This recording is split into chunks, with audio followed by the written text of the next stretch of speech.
የአዲግራት ጎዳናዎች በታጣቂዎች ተወረሩ። ከሻቢያ ጋር የሚደረገው ህገወጥ ግንኙነት ይቆም ያሉ የህወሓት አርሚ 15 ታጣቂዎች ከባድ ተቃውሞ እያሰሙ ነው። ኢትዮጵያ የሸመተቻቸው ከባባድ መሳሪያዎች በርበራ ደረሱ። ኤርትራ ድሮን መረከቧ በተሰማ ማግስት ኢትዮጵያ አጸፋውን ሰጠች። የኃይል አስተላለፉን ይለውጣሉ የተባሉ መሳሪያዎች ኢትዮጵያ እጅ ገቡ። ለሻቢያ በግልጽ ያብረን እንስራ ጥሪ አቅርቦ ትግራይን ዳግም የጦርነት አውድማ ለማድረግ ደፋቀና እያለ የሚገኘው ህወሓት አሁንም በቃን የሚል ተቃውሞ ገጥሞታል። በባለፈው ወር በመዲናው የጀመረው የሰራዊት አመጽ ጋብ ያለ ቢመስልም ዳግም መቀስቀሱ የተሰማ ሲሆን የአርሚ 15 ታጣቂዎችም የአዲግራትን መንገዶች በመዝጋት ከባድ ተቃውሟቸው ማሰማት ቀጥለዋል። ህወሓት ከሻቢያ ጋር የጀመረው ግንኙነት አንገቱ ላይ ገመድ ማስገባት ያህል ከባድ ነው በማለት የተለያዩ ፖለቲካ ምሁራን እየገለጹ ሲሆን አልሰማም ያለው ቡድኑ በሰራዊቱ በቃ የሚል መፈክርም ተነስቶበታል። ህወሓት የጀመረ ግንኙነትም የሚበጅ እንዳልሆነ ዓለም አቀፍ ድርጅት ሳይቀር በማስረጃነት አቅርቧል። በአሁኑ የመረጃ ሰዓታችን ይህንንና ኢትዮጵያ ሸምታቸው በርበራ ደርሰዋል ስለተባሉ ጦር መሳሪያዎች አክለን ወደ እናንተ ልናደርስ ወደናል። ሰላም ውድ የሉሌሊ ቤተሰቦች እንደምን አላችሁ? ቻናሉን ሰብስክራይብ፣ ላይክ፣ ሼር ያደርጋችሁ እስከ መረጃዎቻችን ፍጻሜ አብራችሁን ቆዩ።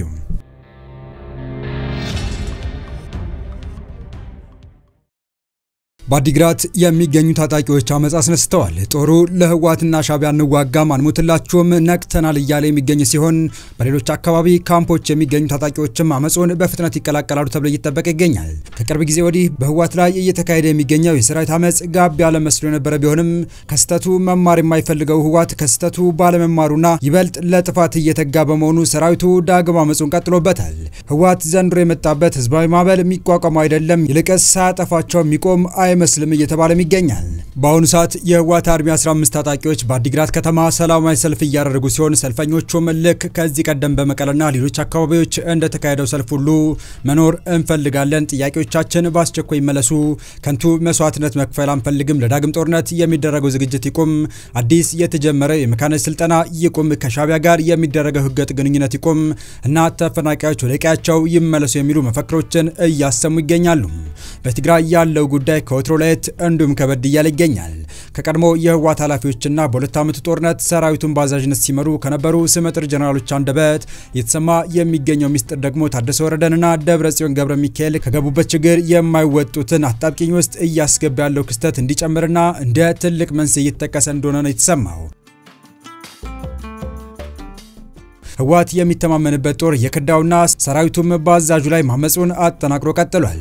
የሰራዊቱ ተደጋጋሚ ቅሬታ መፍትሄ ማጣቱ ቁጣውን እንዳባባሰው እየተገለጸ ባለበት ወቅት ነው በቁጣ የነደዱ የአርሚ 15 ኮር አባላት ጥያቄያችን ካልተመለሰ በሚል ከካምፕ ወጥተው መንገድ መዝጋታቸው የተነገረው። ከሰሞኑ ጀነራል ጻድቃን ከትግራይ በጀት ከፍተኛው ለሰራዊት የሚውል ቢሆንም ታጣቂው ግን ልብስ መቀየር የለውም ችግር ውስጥ ነው ያሉትን የሚያረጋግጥ ሌላ የጦሩ ሰራዊት አመጽ በአዲግራት እየተካሄደ ነው። በጌታቸው ረዳ አስተዳደር ስር የነበረው የክልሉ ሁኔታ ከቁጥጥር ውጪ ሆኗል በሚል በኃይል የታገዘ እርምጃ የጌታቸውን አስተዳደር ተከተው ክልሉን እያስተዳደሩ ያሉት ጀነራል ታደሰ ወረደ ክልሉን ከበፊት የባሰ አጣብቂኝ ውስጥ አስገብተውታል የሚለው ወቀሳ በየማለዳው የሚሰነዘርባቸው ጉዳይ ሆኗል። ጀነራሉ ጌታቸውን በመተካት የፕሬዝዳንትነት ቦታውን ሲረከቡ ከፌደራል መንግስቱ ጋር ከፈጸሙት ባለ 8 ነጥብ ስምምነት አንዱንም አልፈጸሙም የሚለው ጉዳይ ደግሞ ጎልቶ የሚነሳባቸው ሲሆን በደብረጽዮን ከሚመራው ህወሓትና ለዚህ ቡድን ድጋፉን ከሰጠው የትግራይ ሰራዊት የተባለው ታጣቂ ኃይል ጋር የመሰረቱት ግንኙነት የክልሉን ሁኔታ እያባባሰው ስለመሆኑ እየተነገረ ሲሆን ተደጋጋሚ ቅሬታዎቻችን አልተፈታልንም ያለው ታጣቂ ኃይልና ወጣቱ ደግሞ ክላሽ አንስቶ ጫካ መግባትን ብቸኛ አማራጭ ማድረጉ የትግራይ ክልል አሁናዊ መገለጫ ሆኗል እየተባለ ነው። የህወሓት ነባር የጦር አዛዦችና የፖለቲካው መሪዎች ከኤርትራ ጋር ጽምዶ የሚል ለጦርነት የተፈጠረ ጥምረት በመመስረት ከሻቢያ ጋር ማበራቸውን ያልወደደው የትግራይ ሰራዊት በሚል ስያሜ የሚታወቀው የህወሓት ታጣቂ ቡድን በከፍተኛ ቅሬታና አለመግባባት ውስጥ መሆኑ ተደጋግሞ ሲነገር የቆየ ሲሆን ከቅርብ ጊዜያት ወዲህ ደግሞ ቅሬታውን በግልጽ ያመስና የኃይል እንቅስቃሴ መግለጽ ጀምሯል። ባሲል ደግሞ መሳሪያውን እንደያዘ በአፋር ነፃ መሬት የሚገኙ ኃይሎችን መቀላቀል ዕለታዊ ተግባር ስለመሆኑ የሚሰማው ከነባር ገለልተኛ የትግራይ አመራሮችና የጦር ጀነራሎች አንደበት ሰራዊቱን አስመልክቶ የሚወጡ መረጃዎች እንደሚያመለክቱት ከሆነ ሰራዊቱ አሁን ላይ ለመሪዎቹ አልታዘዝም የሚል እንቅስቃሴ ውስጥ እየገባ መሆኑን የሚጠቁሙ ሲሆን በዚህ ሰዓት የመንግስት ወይም የጀነራል ታደሰን ትዕዛዝ ሰምቶ ከሚሰማራ ሰራዊት ይልቅ እምቢ ብሎ ቤቱ የተቀመጠ ወይም ትዕዛዝ ሲሰጠው አልቀበልም ብሎ ተራራ ሄዶ የተቀመጠው ኃይል እንደሚበዛም ነው የሚነገረው። የመሪዎቹን ትዕዛዝ ተቀብሎ ለመፈጸም ከማንገራገር ባለፈም ቅሬታችን አልተፈታም፣ ጥቅማችን አልተከበረም በሚል የተቆጣ በጣም ብዙ ኃይል ከህወሓት ካምፕ እየወጣ ፈሙዙን በታደሰ ወረደ አስተዳደር ላይ ያዞረ ስለመሆኑም ከክልሉ የሚወጡ መረጃዎች እያመለከቱ ናቸው። ከትግራይ ሰራዊት አፈንግጠው ወደ ነፃ መሬት እየወጡ ያሉት ወታደሮችና የጦር መሪዎች በባለፈው የ2 ዓመት ጦርነት ከፍተኛ ስምና ብቃት የነበራቸው አዛዦች መሆናቸው ይታወቃል። ከሰሞኑ ወደ አፋር ክልል ዘልቆ በመግባት ታማኝ የሚላቸው የሰራዊት አባላትን ያሰማራ ህወሓት አረጋግጫለሁ፣ ጦሩም ይቅርታ ጠይቆ ወደ ግዳጁ ተመልሷል እያለ በሚገኝበት ወቅት የአርሚ 15 የአዲግራት ተቃውሞ ህወሓት የውስጡን ችግር መፍታት እንደከበደውና መውጣት ወደ ማይችለው አረንቋ ውስጥ እንደገባ አመላካች ተደርጓል።